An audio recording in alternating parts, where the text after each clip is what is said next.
Je peux aider à sauver l'entreprise. Les mots s'échappèrent des lèvres de Manon avant même qu'elle n'ait eu le temps de réfléchir. Le silence qui s'ensuivit fut instantané, glacial, absolu. Tous les visages dans la salle de réunion, des visages tirés par des semaines d'angoisse, se tournèrent vers elle. La femme de ménage, dans son uniforme bleu impeccable, son chariot de nettoyage encore stationné dans le couloir derrière elle, une silhouette incongrue dans ce temple du pouvoir en pleine déliquescence. Stéphane Dubois, le PDG, la toisa de la tête aux pieds, un lambalayage méprisant qui la déshabillait de sa dignité. Un sourire cruel, acéré comme une lame, se dessina sur son visage fatigué. « Si vous y parvenez, fit-il, marquant une pause pour savourer l'humiliation publique qu'il s'apprêtait à infliger. Je vous donne 1 million d'euros. Le rire qui suivit, d'abord le sien, puis celui, plus hésitant, des autres directeurs, résonna dans la salle comme une sentence irrévocable. L'entreprise Dubois et Associés se mourait. Tout le monde le savait. Les conversations feutrées dans les couloirs ne parvenaient plus à masquer la panique grandissante. Les licenciements allaient tomber la semaine prochaine, peut-être même avant. Manon voyait le désespoir sur les visages de ses collègues chaque jour. Des gens avec des familles à nourrir, des enfants à l'école, des crédits qui couraient. Elle-même peinait à payer le loyer de sa minuscule chambre de bonne et envoyait chaque mois de l'argent à sa mère, Monique, malade, dans sa maison de campagne en Normandie. Mais ce jeudi matin-là, quelque chose de différent se produisit. Manon était arrivée à 6 heures, comme à son habitude, quand les bureaux étaient encore plongés dans une pénombre silencieuse. Elle avait commencé par nettoyer les sanitaires du 3e étage, puis les salles de réunion. C'est alors qu'elle entendit des éclats de voix provenant de la salle du conseil d'administration. La porte était entr'ouverte. Elle ne voulait pas écouter, c'était contre ses principes, mais les mots étaient trop forts, chargés d'une urgence palpable. Stéphane, il n'y a plus rien à gratter. L'entreprise va faire faillite, c'était la voix de la directrice financière, Valérie Lefebvre, une voix habituellement si posée, maintenant brisée par l'épuisement. Nous avons de la trésorerie pour 2 semaines, tout au plus. Impossible. La main de Stéphane frappa la grande table en acajou. Cette entreprise brasse des millions. Comment peut-on être à sec? Je ne sais pas. Les chiffres ne correspondent pas. C'est comme si l'argent s'évaporait. Manon sentit une oppression douloureuse dans sa poitrine. Elle connaissait chaque personne de cette entreprise. Jean, de la maintenance, qui avait 3 enfants et parlait toujours d'eux avec fierté. Yvonne, de la réception, veuve, qui subvenait aux besoins de ses 2 petits-enfants. Lucas, du service informatique, fraîchement marié. Tous seraient licenciés. Tous perdraient tout. Elle termina de nettoyer le couloir et descendit au 2e étage, son esprit en ébullition. Durant les 6 mois qu'elle avait passés ici, Manon avait vu beaucoup de choses. Elle nettoyait les bureaux, vidait les poubelles, organisait les salles après les réunions tardives, et elle prêtait attention.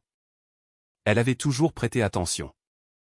Il y avait quelque chose qui clochait dans cette entreprise.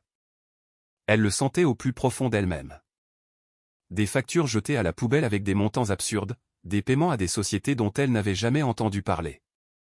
Une fois, en nettoyant le bureau du directeur administratif, Laurent Costa, elle avait vu un document estampillé « Urge virement autorisé », avec un montant qui lui avait coupé le souffle, 400 000 € pour un cabinet de conseil externe. Qui était ce cabinet? Pourquoi un tel besoin d'argent? Manon n'était pas stupide, loin de là. Elle avait étudié la gestion à l'université publique. 3 semestres complets, d'excellentes notes, de grands rêves. Jusqu'au jour où sa mère avait eu son AVC, et son monde s'était effondré. Sans argent pour un traitement privé, sans temps pour continuer ses études, Manon avait tout abandonné. Elle avait trouvé ce travail d'agent d'entretien pour payer les factures et prendre soin de sa mère. Mais son intelligence n'avait pas disparu, ni sa volonté de comprendre le fonctionnement des choses. Il était presque 10 heures lorsque Manon finit de nettoyer les sanitaires du 2e étage. Elle poussa son chariot dans le couloir et vit l'agitation dans la salle de réunion principale. La porte vitrée laissait entrevoir Stéphane Dubois, debout, gesticulant nerveusement. Valérie Lefebvre, la main sur le front, l'air vaincu.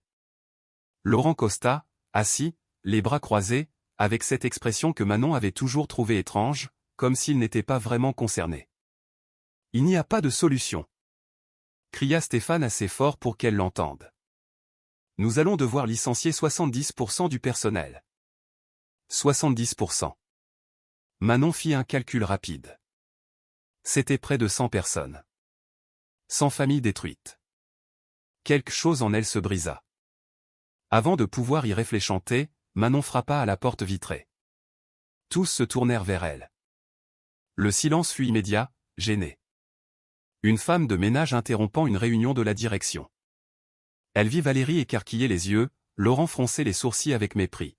« Excusez-moi », la voix de Manon était tremblante mais ferme. « Je crois que je peux aider. » Stéphane Dubois la dévisagea de haut en bas, lentement. Le coin de sa bouche se releva en un rictus de dérision. « Vous ?» Il laissa échapper un rire bref et sec. « La femme de ménage pense qu'elle peut aider. J'ai étudié la gestion. Je comprends.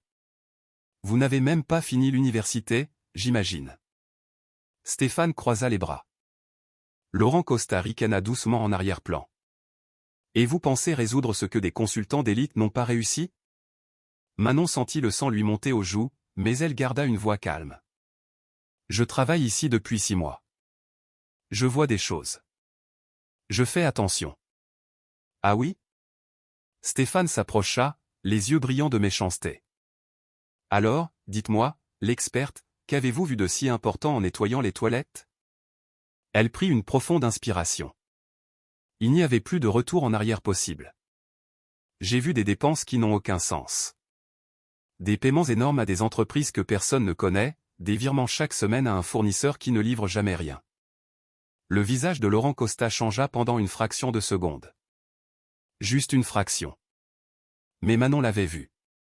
Stéphane fit un pas en avant, envahissant son espace personnel. « Vous savez quoi ? Vous avez du cran. Je vous l'accorde. » Il se tourna vers Valérie et Laurent. « Et si on faisait un pari ?»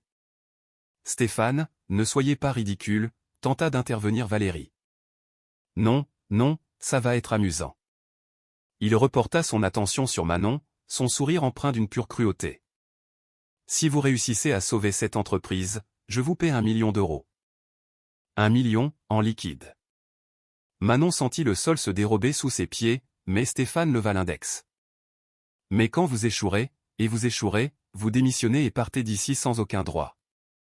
Ni préavis, ni indemnité de licenciement, rien. » Stéphane, c'est. Commença Valérie. « Vous acceptez ou pas ?» La coupa Stéphane, les yeux fixés sur Manon. Le silence pesait comme du plomb. Manon pouvait entendre son propre cœur battre à tout rompre.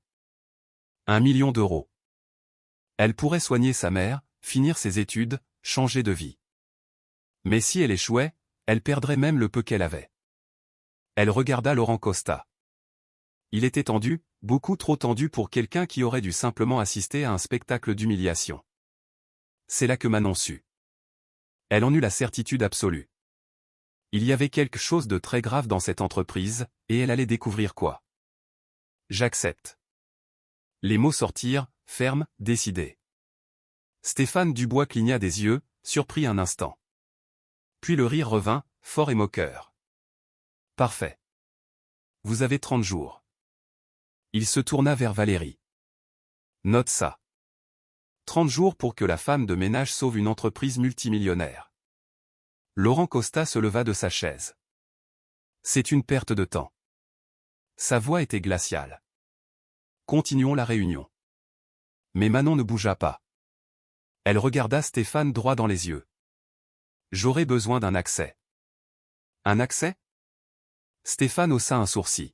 « Aux documents, aux rapports financiers, aux factures. »« Vous êtes folle ?» explosa Laurent. « Des informations confidentielles pour une femme de ménage ? Soit j'ai un accès et je fais mon travail, soit ce pari ne vaut rien. » Manon maintint sa voix ferme, même si ses jambes tremblaient. Stéphane étudia son visage pendant de longues secondes, puis haussa les épaules. « Pourquoi pas ? Ça sera drôle de vous voir vous noyer dans des papiers que vous ne comprenez pas. » Il prit son téléphone. « Valérie, donne-lui un accès limité au système. Lecture seule. »« Stéphane, je dois m'y opposer, » fit Laurent en s'avançant. « Détends-toi, Laurent. D'ici une semaine, elle abandonne et on pourra enfin virer tous ces gens sans mauvaise conscience. Stéphane tourna les talons. Réunion terminée. Manon sortit de cette salle les mains tremblantes. Qu'est-ce qu'elle venait de faire? Elle avait 30 jours. 30 jours pour découvrir où se trouvait l'hémorragie qui saignait cette entreprise. 30 jours pour sauver 100 familles. 30 jours pour prouver qu'elle n'était pas seulement une femme de ménage. Elle retourna à son chariot dans le couloir, prit son chiffon, et continua son travail. Mais maintenant, ses yeux voyaient différemment. Chaque papier jeté à la poubelle, chaque conversation murmurée, chaque document oublié sur un bureau, tout était un indice. Et Manon était en chasse. Laurent Costa la croisa dans le couloir, le pas pressé. Il ne la regarda pas, mais Manon vit le téléphone dans sa main. Elle vit l'écran allumé avec un message en cours de rédaction. Elle fit semblant de continuer à nettoyer, mais mentalement, elle assemblait déjà un puzzle. La partie avait commencé, et elle n'allait pas perdre. La nouvelle se répandit dans l'entreprise comme une traînée de poudre. Manon va sauver la boîte, raconta Jean à la cantine. Stéphane lui a offert 1 million d'euros. Il se moque d'elle, le pauvre. Lucas, de l'informatique, secoua la tête. Manon entendait tout depuis son coin de la cantine, invisible comme toujours. Elle n'a aucune chance. Des consultants de Paris n'ont pas réussi. Qu'est-ce qu'une femme de ménage va faire? La voix était celle de Camille, l'assistante de direction. Les mots faisaient mal, mais Manon était habituée. Elle retourna au 3e étage. Même avec le défi accepté, elle restait une agent d'entretien. 1 200 € par mois, un réveil à 5 heures du matin, 2 bus à prendre. Mais maintenant, elle avait une mission. Dans les toilettes, elle s'enferma dans une cabine, les mains tremblantes. 30 jours, seulement 30 jours pour faire l'impossible. Elle ferma les yeux et remonta le temps. 7 ans plus tôt, Manon avait 19 ans et des rêves immenses. Reçue à l'université en gestion, bourse intégrale, 3e semestre, des notes excellentes. Les professeurs disaient qu'elle avait un avenir brillant. Jusqu'à ce samedi matin. Monique étendait le linge quand son corps s'est effondré. AVC grave.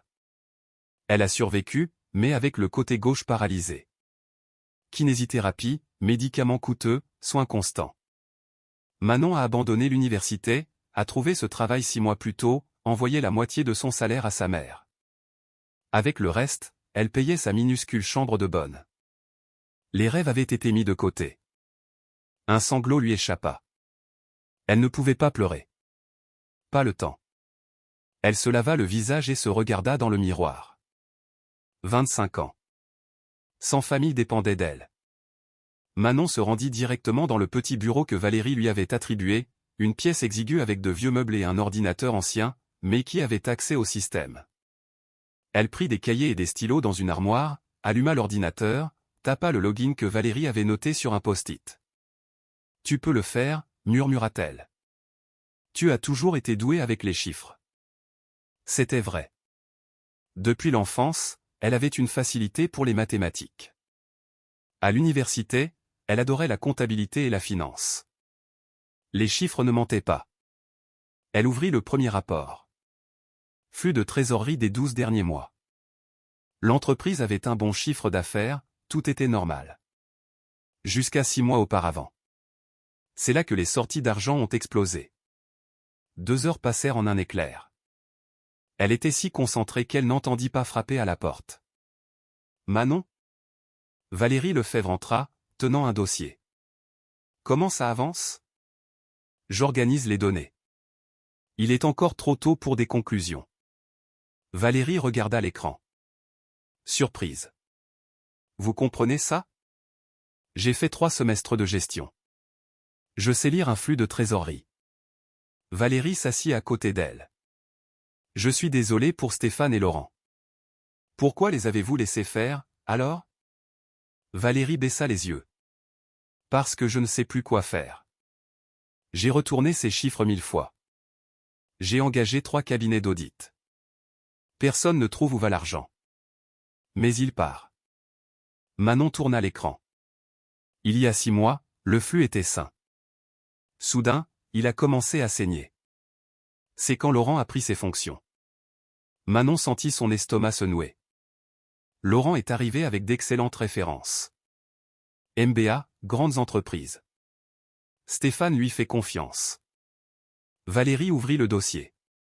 C'est pour ça que j'ai apporté ça. Des copies de factures, des piles entières, toutes les dépenses approuvées par Laurent ces 6 derniers mois. J'ai fait des copies en cachette. Pourquoi m'aidez-vous? Parce que je veux sauver cette entreprise. Valérie se leva. Si vous n'y arrivez pas, personne n'y arrivera. Sur le seuil de la porte, elle s'arrêta. Faites attention à Laurent. S'il fait ce que je pense, il ne vous laissera pas découvrir la vérité facilement. Manon commença à feuilleter les factures, une par une. Il y avait quelque chose là-dedans. Il suffisait de le trouver. Son téléphone vibra. Un message de sa mère.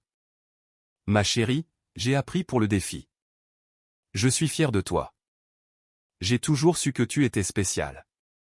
Que Dieu te protège. Manon sentit ses yeux la piquer. Sa mère avait foi en elle. Une foi qu'elle-même avait perdue. Elle rangea son téléphone, retourna aux factures. Elle n'allait pas abandonner. De l'autre côté du couloir, Laurent Costa observait par l'entrebâillement de la porte. Il prit son téléphone. Nous avons un problème. La femme de ménage fouine et Valérie l'aide. La réponse fut immédiate. Réglez ça. Vite. Laurent s'éloigna dans le couloir, ses pas silencieux. Dans le bureau, Manon continuait de travailler. La chasse avait commencé, et elle ne se doutait pas qu'elle était aussi devenue la proie. Manon se réveilla à 4h30, non pas à cause du réveil, mais parce que son cerveau refusait de s'arrêter. Toute la nuit, des chiffres avaient dansé dans sa tête. Factures, virements, des montants qui n'avaient aucun sens. Elle prit une douche froide, enfila son uniforme bleu, et prit ses 2 bus habituels. Elle arriva à l'entreprise à 6 heures précises. L'immeuble était encore vide. Seul le gardien de nuit, Henri, était là.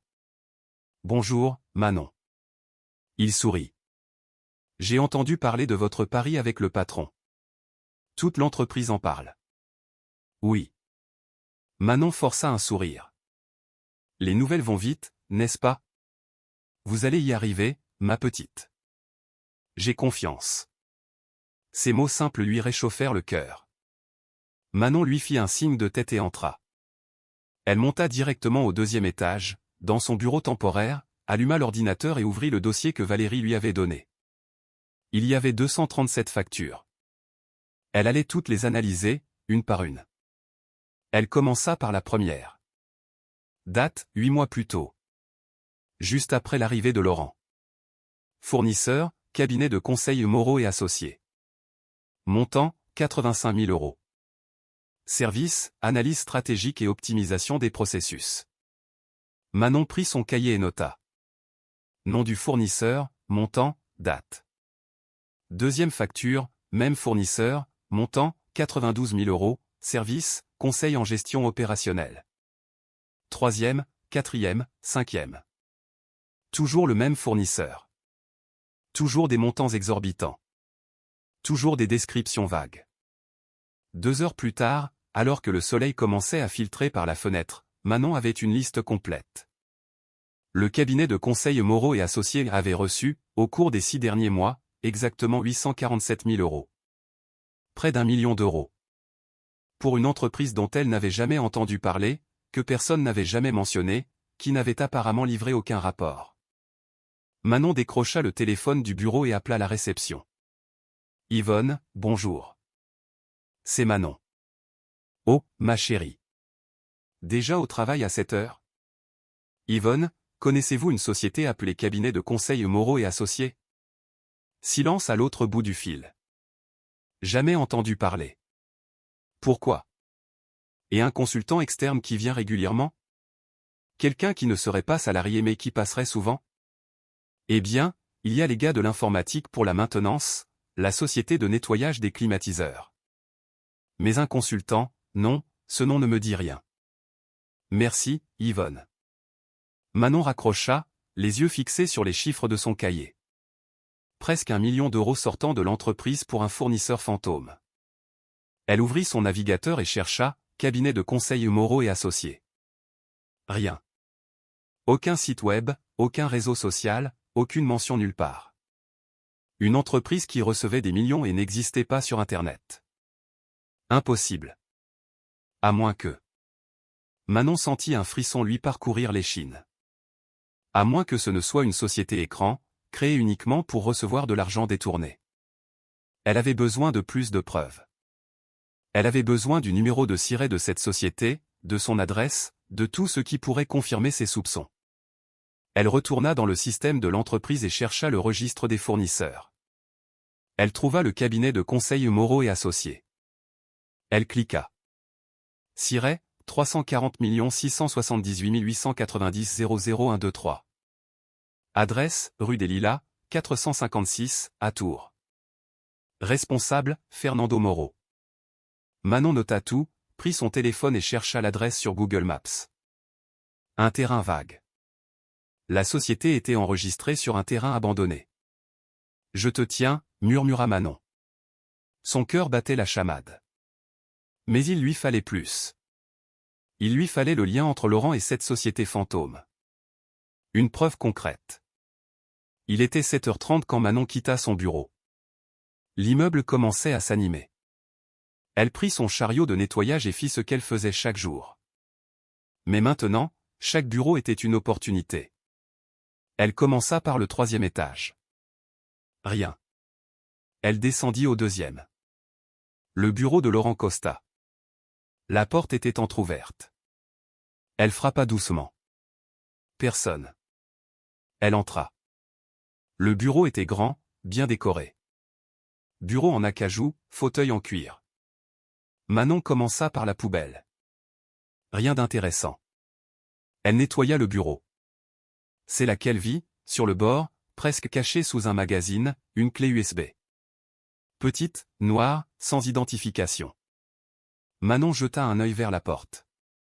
Personne. Son cœur s'emballa. Elle ne devrait pas. C'était une violation de la vie privée. Mais 3 millions d'euros disparaissaient. Sa famille allait être détruite. Elle prit la clé USB et la glissa dans la poche de son uniforme. « Qu'est-ce que vous faites ici ?»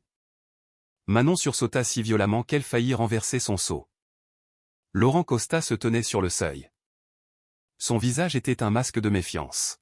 « Je nettoie. » Manon montra le chiffon dans sa main, essayant de contrôler le tremblement de sa voix. « Vous nettoyez. » Laurent entra dans la pièce. « Dans mon bureau. Seul. Je nettoie tous les bureaux, tous les jours. Vous le savez. » Laurent s'approcha, ses yeux balayant le bureau. Cherchant quelque chose. Manon pria pour qu'il ne remarque pas l'absence de la clé. « Vous savez, Manon », Laurent croisa les bras, « je trouve ce pari avec Stéphane très intéressant. » Ah oui ? Oui. Parce que vous n'avez aucune qualification, aucune expérience, vous n'avez même pas fini l'université. Chaque mot était un coup de marteau. Et pourtant, vous vous croyez capable de faire ce que des experts n'ont pas réussi. Peut-être que les experts ne regardaient pas au bon endroit. Les mots sortirent avant que Manon ne puisse les retenir. Laurent plissa les yeux. Faites attention à ce que vous dites, ma petite. Ah, sinon quoi?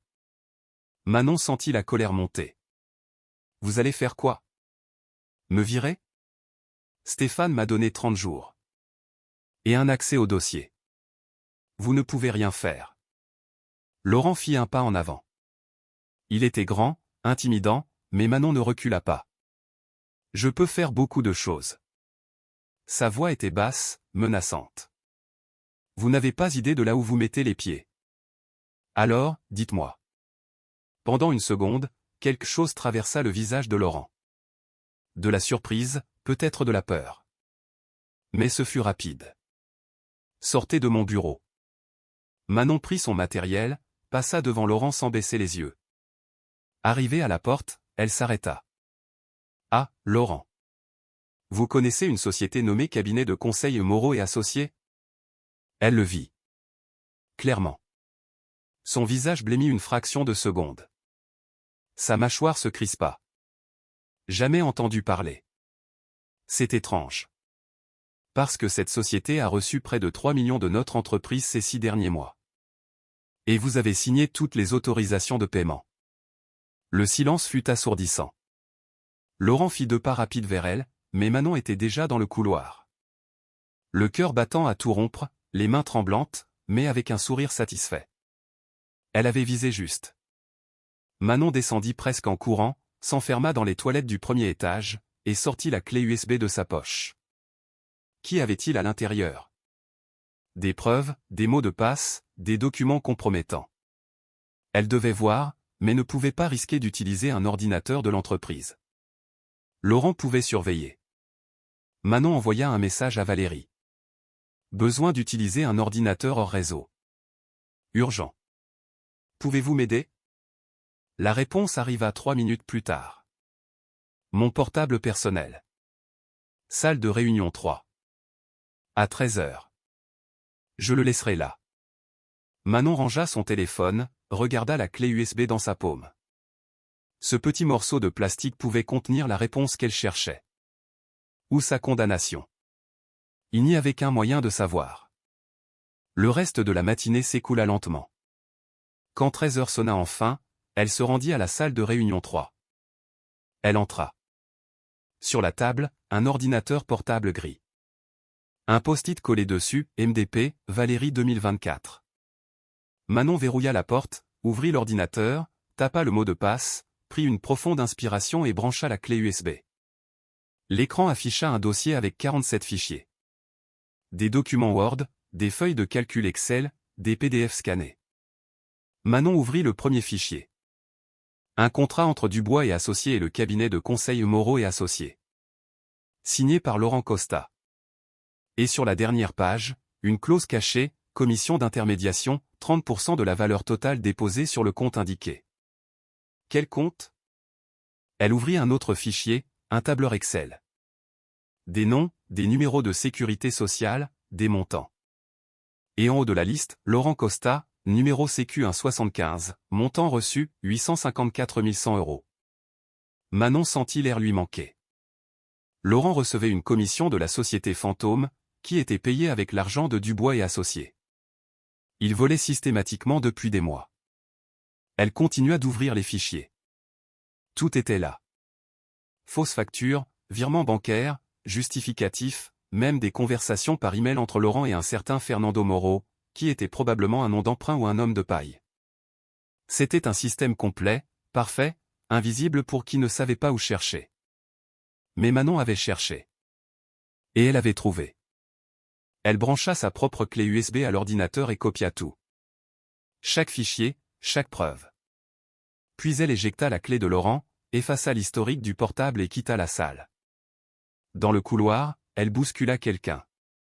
Pardon, C'était Stéphane Dubois, le PDG. Il la regarda avec ce même sourire arrogant. Alors, la femme de ménage?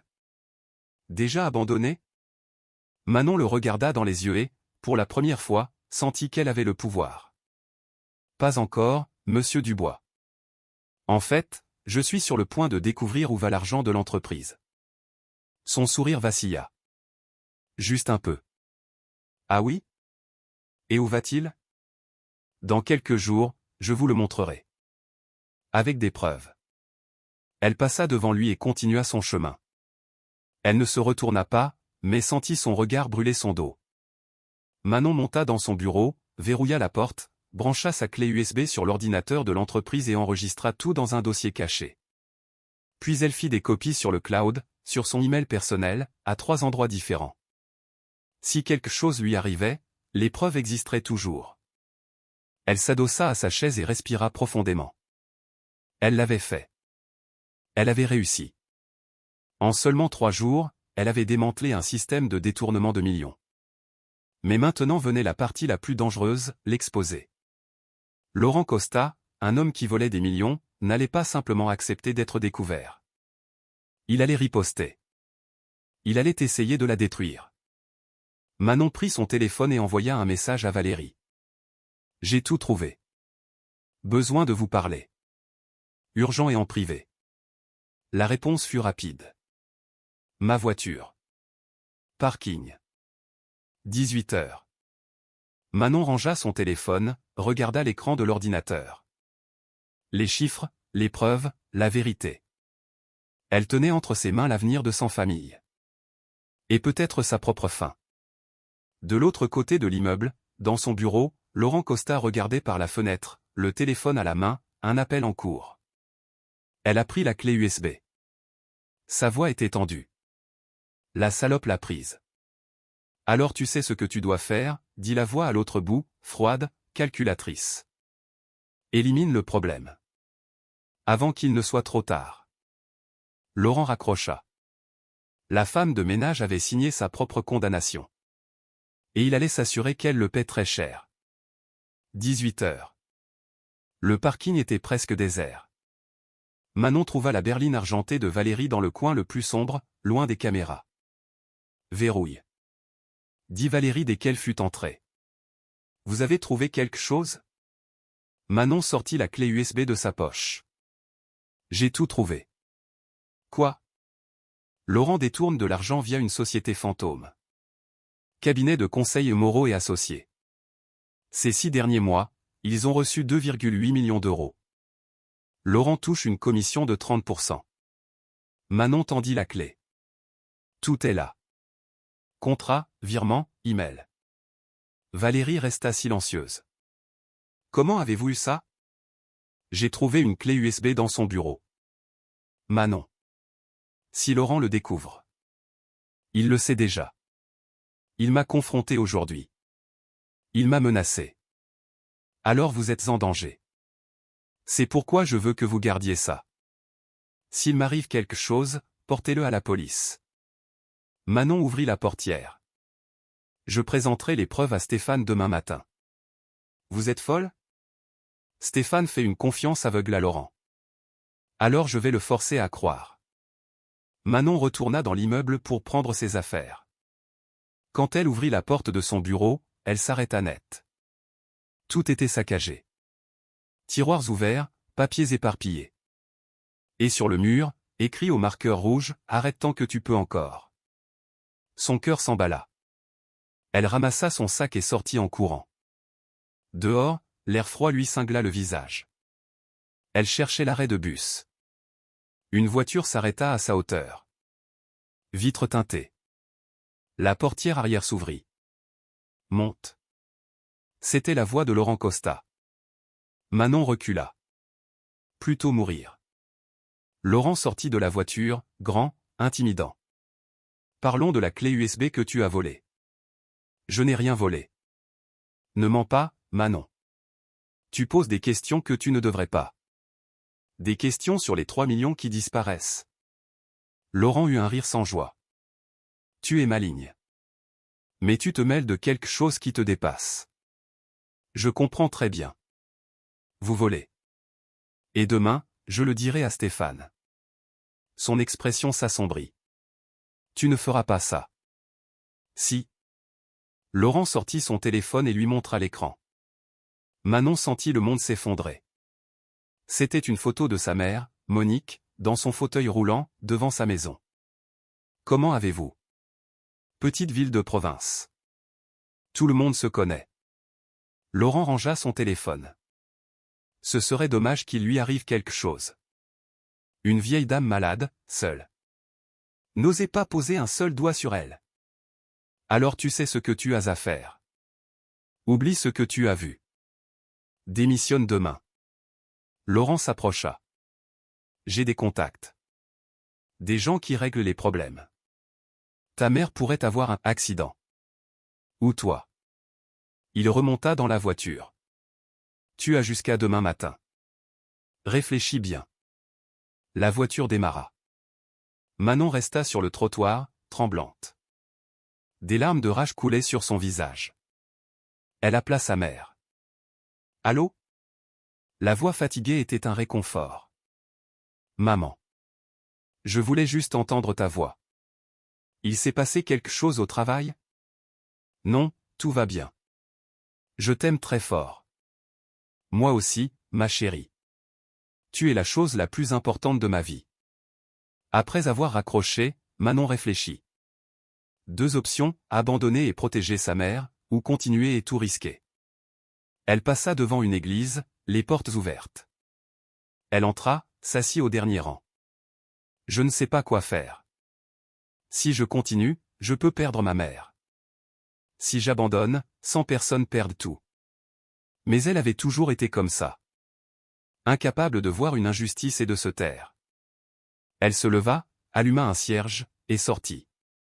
Dans le bus, elle envoya un message à Valérie.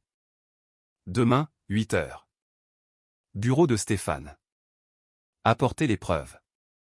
Réponse rapide, vous êtes sûr? Oui. Si on ne fait rien, il gagne. Et je ne le laisserai pas faire. Chez elle, elle ne dormit pas. Elle pensa à sa mère, aux familles, à tout ce qui pouvait mal tourner. À 5 heures, elle se leva, enfila sa seule robe de tailleur bleu marine. Elle n'allait pas présenter les preuves en uniforme de femme de ménage. À 8 heures précises, Valérie arriva, pâle, nerveuse. On y va? Demanda Manon. On y va. Elles montèrent au 5e étage, directement au bureau de Stéphane Dubois. Manon ignora la secrétaire et ouvrit la porte. Stéphane buvait son café. Laurent était à côté de lui, une tablette à la main. Que signifie cette intrusion? Fronça les sourcils Stéphane. Je sais où va l'argent de l'entreprise. Et je sais qui vole. Silence absolu. Laurent blêmit.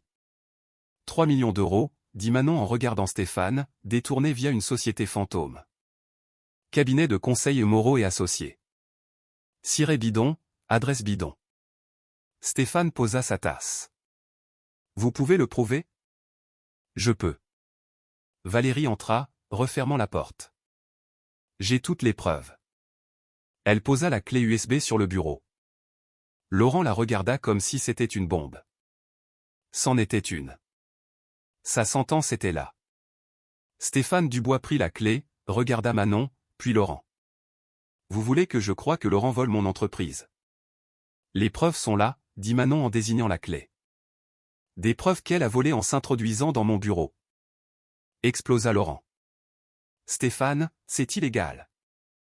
Branchez-la, dit Valérie à Stéphane. Voyez par vous-même. Stéphane brancha la clé. L'écran chargea 47 fichiers. Il ouvrit le premier. Contrat entre l'entreprise et le cabinet Moreau, signé par Laurent. Il fit défiler le document. Son expression se tendit de plus en plus. Laurent, qu'est-ce que c'est?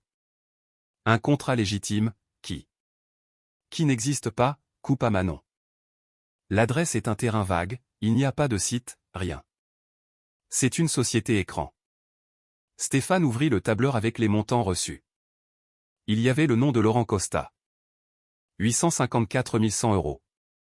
Tu as reçu plus de 800 000 euros? C'est un faux. Cria Laurent. Stéphane, tu me connais depuis 2 ans. Tu vas la croire, elle? Falsifiée? Valérie étala des factures sur le bureau. Toutes signées par vous. Elles sont dans le système. Stéphane en prit une, puis une autre. 2,8 millions en 6 mois. Stéphane, je peux expliquer. Alors explique. Stéphane frappa la table du poing. Explique pourquoi cette société reçoit des millions. Explique. Laurent ouvrit la bouche, la referma. Rien ne sortit. Aucun rapport n'a été livré, dit Manon calmement. Aucun consultant n'a mis les pieds ici. Juste de l'argent qui sort. Stéphane regarda Laurent. Manon vit l'instant précis où la confiance mourut dans les yeux du PDG. Sors de mon bureau. Maintenant. Stéphane. J'ai dit sors. Laurent recula, livide. Il regarda Manon avec une haine pure. Tu le regretteras. Il sortit en claquant la porte. Stéphane s'effondra dans son fauteuil. 2 ans. Je lui faisais confiance. Il faut appeler la police, dit Valérie. Stéphane regarda Manon. La regarda vraiment. Vous avez découvert tout ça seul? J'ai découvert ça parce que j'ai fait attention. Une femme de ménage a sauvé mon entreprise. Et je me suis moqué de vous. Vous vous êtes moqué. Vous m'avez humilié devant tout le monde. Stéphane baissa les yeux. Je vous présente mes excuses. Les excuses ne paient pas le loyer, ni le traitement de ma mère. Manon croisa les bras. L'accord était d'1 million. Si je sauvais l'entreprise. Je l'ai sauvée. La porte s'ouvrit. 3 directeurs entrèrent. Stéphane, que s'est-il passé? Laurent est sorti furieux. Il a été pris. Volant 3 millions. Quoi? Laurent? Impossible. Manon a découvert le pot aux roses. Nous avons toutes les preuves.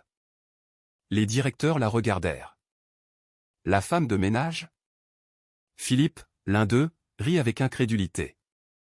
Stéphane, tu te laisses manipuler. Avez-vous vu les preuves? Coupa Manon. Nous n'avons pas besoin de voir les preuves d'une employée non qualifiée. Non qualifiée? Manon fit un pas en avant. J'ai découvert en 3 jours ce que 3 cabinets d'audit n'ont pas réussi en 6 mois. J'ai trouvé un détournement de 3 millions. J'ai sauvé 100 emplois. Et vous m'appelez non qualifiée? Vous êtes une femme de ménage. Sans formation, sans expérience. Philippe, ça suffit, se leva Stéphane. J'ai vu les preuves. Tout est là. Silence gêné. La porte s'ouvrit à nouveau. Laurent entra, flanqué de 2 avocats en costume. Stéphane, je viens présenter ma défense officielle. Et vous informer que je poursuis Manon et l'entreprise pour diffamation. Diffamation? S'avança Valérie. Preuve obtenue illégalement, interrompit un avocat. Violation de la vie privée. Vol de documents. Mon client a une base légale solide. Votre client a volé 3 millions, coupa Manon. Attention à vos paroles, mademoiselle. Des accusations sans fondement. Sans fondement? Manon prit une facture. Ceci est signé par lui, autorisant le paiement à la société fantôme. Laurent sourit cruellement. Tu as oublié une chose importante. Je connais des juges, des commissaires. Et ta mère. Ce serait dommage que la police trouve quelque chose de compromettant chez elle. Le sang de Manon se glaça. Il menaçait de fabriquer des preuves. Vous n'oseriez pas. J'ose bien plus que tu ne l'imagines. Laurent se tourna vers Stéphane. Tu retires les accusations. Je pars sans scandale. Et personne ne poursuit personne. Et si je n'accepte pas? Je traîne cette entreprise dans la boue. Prud'homme. Dommages et intérêts. Tu choisis. Manon vit l'hésitation dans les yeux de Stéphane. Il allait céder. Non, dit Manon fermement. Tous la regardèrent. Non, quoi? Il n'y aura pas d'accord. Vous répondrez de tout. Manon. Tenta d'intervenir Stéphane. Non, Stéphane. Vous m'avez offert 1 million si je sauvais l'entreprise. Je l'ai sauvée. Mais je ne veux plus du million. Quoi? Valérie écarquilla les yeux. Je veux la justice. Manon désigna Laurent. Je veux qu'il aille en prison. Je veux que l'argent soit rendu. Je veux que chaque euro revienne pour sauver les emplois qu'il détruisait. Tu ne sais pas à qui tu as affaire. Si. À un voleur. Un lâche. Quelqu'un qui vole des travailleurs et menace une vieille dame malade. Ça suffit. Cria Stéphane. Il regarda les avocats. Sortez. Maintenant. Monsieur Dubois. J'ai dit sortez. Les avocats reculèrent. Laurent le regarda, incrédule. Tu fais une erreur. Non. Stéphane prit son téléphone. Allô. Je veux la police ici, maintenant. Détournement de fonds et menaces. Laurent blêmit. Stéphane, réfléchis. J'ai réfléchi. Je préfère affronter un procès que de laisser un voleur s'enfuir. Vous le regretterez. Tous. Surtout toi, Manon. Les agents de sécurité entrèrent et l'emmenèrent, alors qu'il hurlait des menaces. Quand la salle fut silencieuse, Manon s'assit, les mains tremblantes. Elle l'avait fait. Vraiment. Mais la guerre ne faisait que commencer. 30 jours s'étaient écoulés depuis que Laurent avait été emmené par la police. 30 jours d'enquête, d'audit, de reconstruction. Manon n'était pas retournée à son poste d'agent d'entretien. Stéphane l'avait nommée consultante temporaire, travaillant directement avec Valérie pour aider à récupérer l'argent détourné et réorganiser les processus de l'entreprise. Mais l'ambiance était tendue. Laurent avait tenu sa menace. Des avocats bombardaient l'entreprise de poursuites.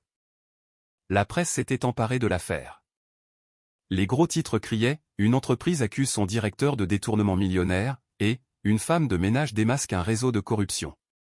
Certains employés soutenaient Manon, d'autres murmuraient qu'elle avait détruit la vie d'un homme innocent, qu'elle avait tout inventé pour devenir célèbre. Ignore-les, lui disait Valérie chaque fois qu'elle la voyait abattue. La vérité éclatera. Et elle éclata.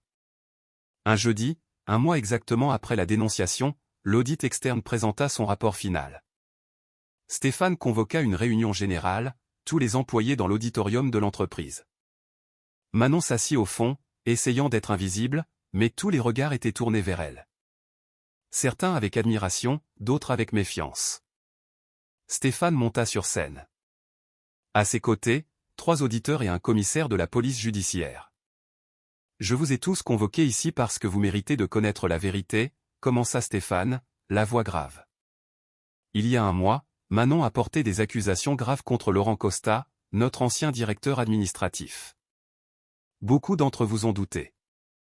Beaucoup ont pensé que c'était un mensonge. Silence absolu. L'audit le confirme. Laurent Costa a détourné, au cours des 8 derniers mois, 3,2 millions d'euros. Stéphane marqua une pause. Via 15 sociétés écrans différentes. Le cabinet Moreau et Associés n'était que l'une d'entre elles. Des murmures explosèrent. Manon entendit quelqu'un derrière elle chuchoter « Mon Dieu !» Sans le courage de Manon, continua Stéphane en la cherchant du regard dans la salle, cette entreprise aurait fait faillite en 2 mois.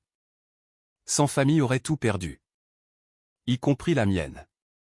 Il descendit de la scène et marcha vers Manon. Tous les yeux le suivirent. Je vous ai humilié. Je vous ai traité d'incapable. Je me suis moqué de vous devant tout le monde. Stéphane s'arrêta devant elle. Et vous avez sauvé mon entreprise malgré tout. Pas pour moi, mais pour les gens qui travaillent ici. Manon ne savait plus où regarder, sentant son visage brûler. C'est pourquoi, Stéphane sortit une enveloppe de sa poche, j'honore ma promesse. 1 million d'euros. Comme convenu. Il lui tendit l'enveloppe. Manon la regarda, puis lui. Une seconde, ses mains tremblèrent. 1 million. C'était tout ce dont elle avait besoin.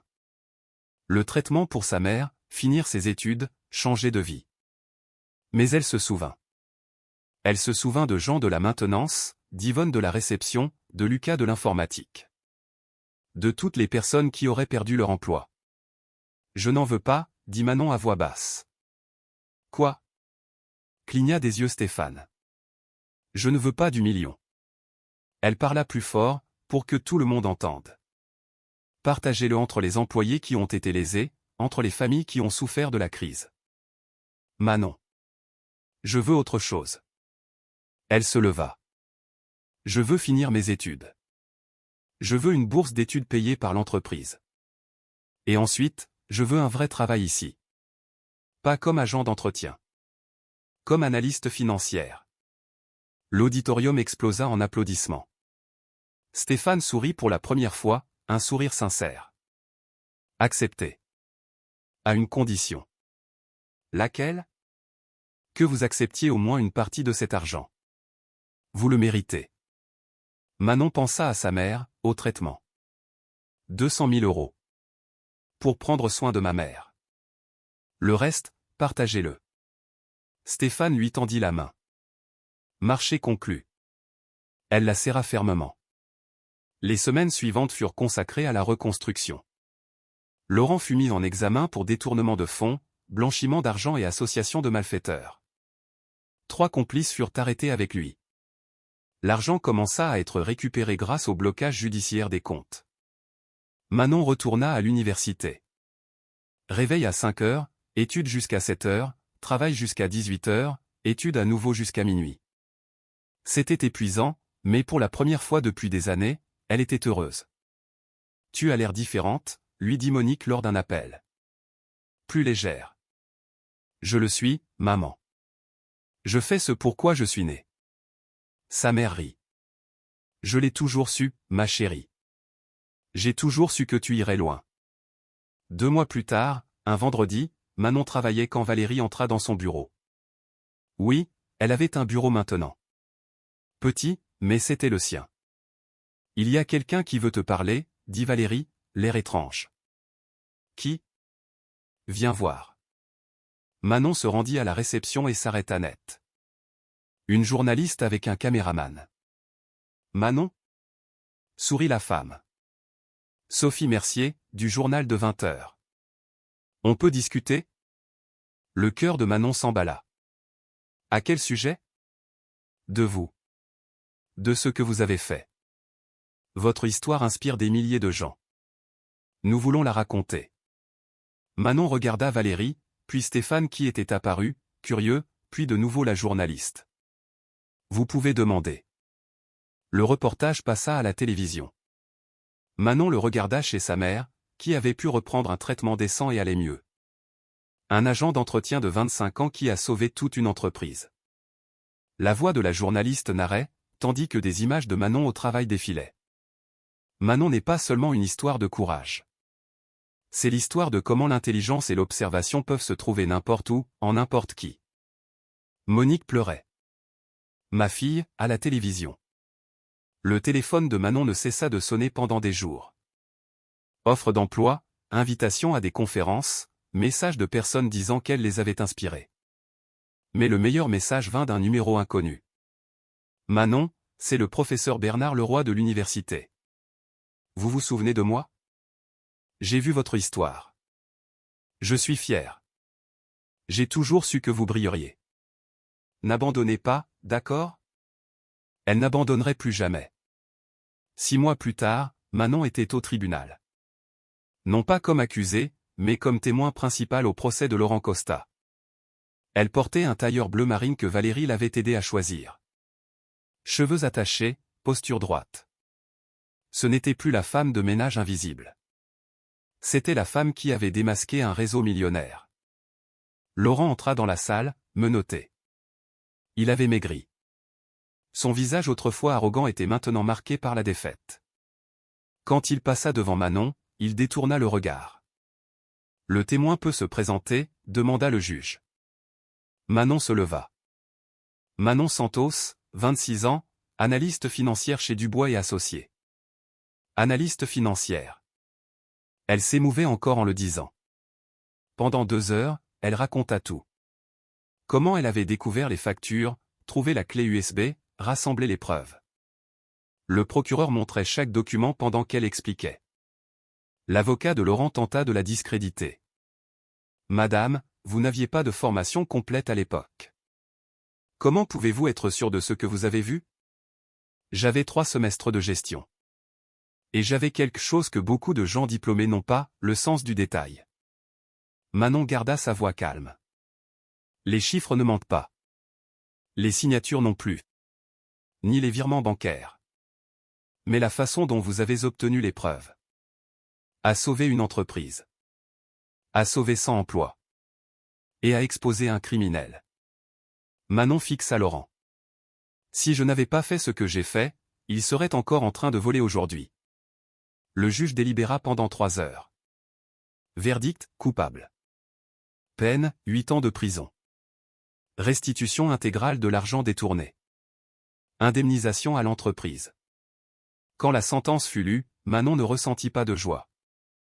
Elle ressentit du soulagement. Justice avait été faite. À l'extérieur du tribunal, les journalistes l'entourèrent. Manon, comment vous sentez-vous? Soulagée. Mais surtout, reconnaissante. Reconnaissante d'avoir eu le courage de faire ce qui était juste. Avez-vous un message pour ceux qui nous regardent? Manon regarda droit dans la caméra. Peu importe qui vous êtes, peu importe votre profession, peu importe si les gens vous sous-estiment. Si vous voyez quelque chose de mal, si vous avez la chance de faire une différence, faites-le. Parce que parfois, une seule personne peut tout changer. Le reportage devint viral. 3 millions de vues en 2 jours. Le lendemain, Manon fut convoquée dans le bureau de Stéphane. « Assieds-toi. » Il désigna le fauteuil. Elle s'assit, nerveuse. Avait-elle fait quelque chose de mal? « Manon, tu es diplômée quand? » « Dans 2 ans. Je suis en 5e semestre maintenant. » « Et après? » « Après, je ne sais pas. Continuez à travailler ici, j'espère. » Stéphane sortit un papier d'un tiroir. « J'ai une meilleure proposition. » Il poussa le document vers elle. C'était un contrat de société. Manon lut, incrédule. « Vous me proposez de devenir associé de l'entreprise. 5%. Après ton diplôme, ça passera à 10%. Stéphane s'adossa à son fauteuil. « Tu as sauvé cette entreprise, Manon. Plus que ça, tu as montré que le caractère vaut plus que n'importe quel diplôme. Je te veux comme associé. » Les larmes emplirent ses yeux. « Je ne sais pas quoi dire. » Dis oui. Oui. Elle rit et pleura en même temps. « Oui, j'accepte. » Stéphane se leva et lui serra la main. « Bienvenue au conseil d'administration, associé. » Ce soir-là, Manon conduisit jusqu'en Normandie. Elle avait acheté une petite Renault d'occasion avec une partie de l'argent qu'elle avait accepté. Rien de luxueux, mais c'était à elle. Elle arriva chez sa mère, il faisait déjà nuit. Monique était sur la terrasse, marchant sans son fauteuil roulant. La kinésithérapie privée avait fait des miracles. « Maman !» Manon courut et la serra dans ses bras. « Ma chérie, quelle bonne surprise !» Elles entrèrent.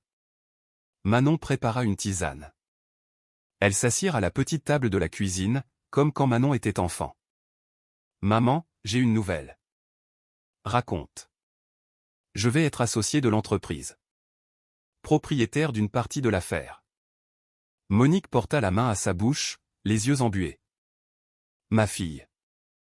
Ma fille va être femme d'affaires. » « Oui. » Manon prit sa main. « Et rien de tout ça ne serait arrivé sans toi.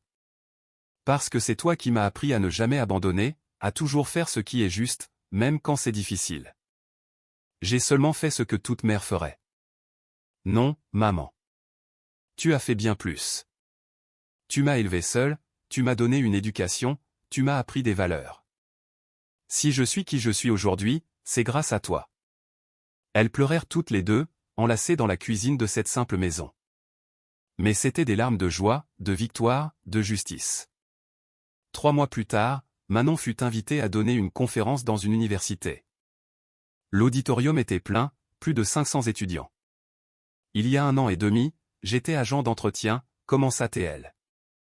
Je me levais à 5 heures, je gagnais 1 200 €. J'étais invisible pour la plupart des gens. Silence absolu. Mais j'avais quelque chose que personne ne pouvait m'enlever, la connaissance. Même sans avoir fini mes études, j'avais étudié. Je savais lire les chiffres, je savais prêter attention. Elle marqua une pause. Et quand j'ai vu une chance de faire la différence, j'ai tout risqué. Avez-vous eu peur? Demanda une étudiante. Très. Peur de perdre mon emploi, peur d'échouer, peur qu'on fasse du mal à ma mère. Manon respira profondément. Mais j'ai eu encore plus peur de ne rien faire. De voir des familles être détruites et de me taire. Et ça en a valu la peine? Manon sourit. Chaque seconde.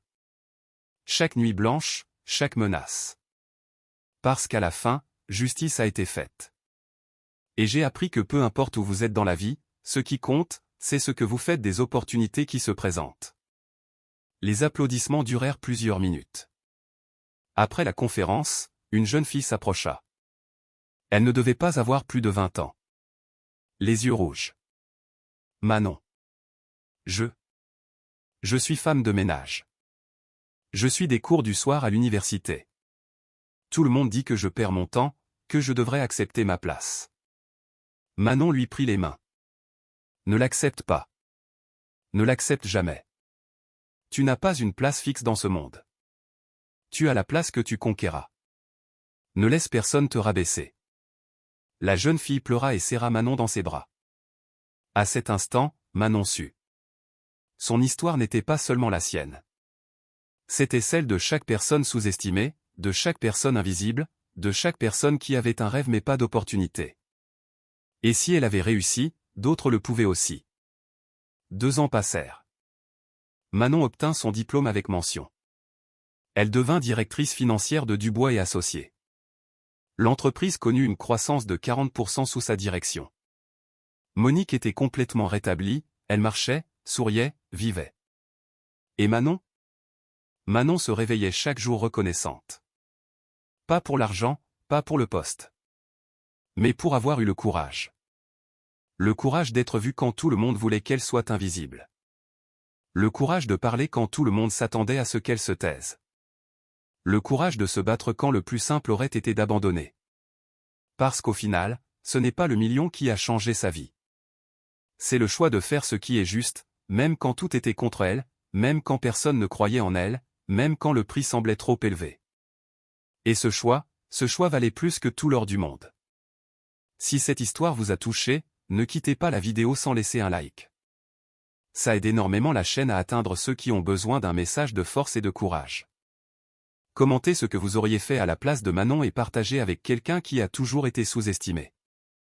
Abonnez-vous et activez la cloche pour ne manquer aucune nouvelle histoire. Ici, on raconte des vies qui inspirent et qui montrent que personne n'est trop petit pour tout changer.